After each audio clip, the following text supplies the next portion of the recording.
Paano kung sabihin ko sa iyo na kung sino ka ngayon ay resulta ng bawat desisyon, bawat ugali, at bawat iniisip mo, At kung hindi ka masaya sa buhay mo ngayon, hindi dahil malas ka. kundi dahil sa mga habit mo, sa enerhiya mo, at sa mindset mo. Pero ito ang magandang balita.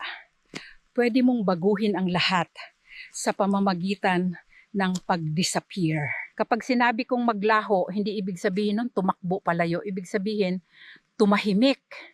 Mag-focus sa sarili. Huwag nang magpaliwanag, huwag nang mag-post, at tigilan ang paghihintay ng approval ng iba. Kasi sa katahimikan, doon ka magsisimulang buuin ang sarili mo muli ng may matinding intensyon. Magpo-focus ka, magpapagaling ka, uusad ka. Noong 20s ako, nagkasakit ako ng matindi.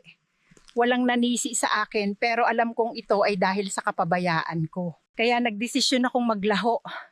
Binago ko pagkain ko. Naglakad ako araw-araw hanggang kaya ko nang tumakbo. Wala akong pinost.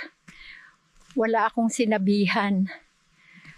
Asawa ko lang ang nakakaalam. Pagkalipas ng 2 taon, nagkaroon kami ng reunion at hindi ako nakilala ng mga kaibigan ko. Ganoon ang epekto ng tahimik na pagbabago. Babalik kang hindi na nila makikilala sa pinakamagandang paraan. Ang mga ugali mo ang huhubog sa kinabukasan mo. At kung hindi ka masaya sa kung nasaan ka, oras na para baguhin ang routine mo.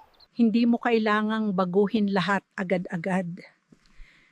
Simulan mo sa maliliit na bagay. Gumising ng maaga, kumain ng tama, mag-ehersisyo, maglaan ng oras para sa sarili mo. Alisin ang ingay, distractions, drama, social media. Dahil kung saan mo inilalagay ang enerhiya mo, doon patutungo ang buhay mo. Tandaan mo, hindi ka natigil dahil sa mundo.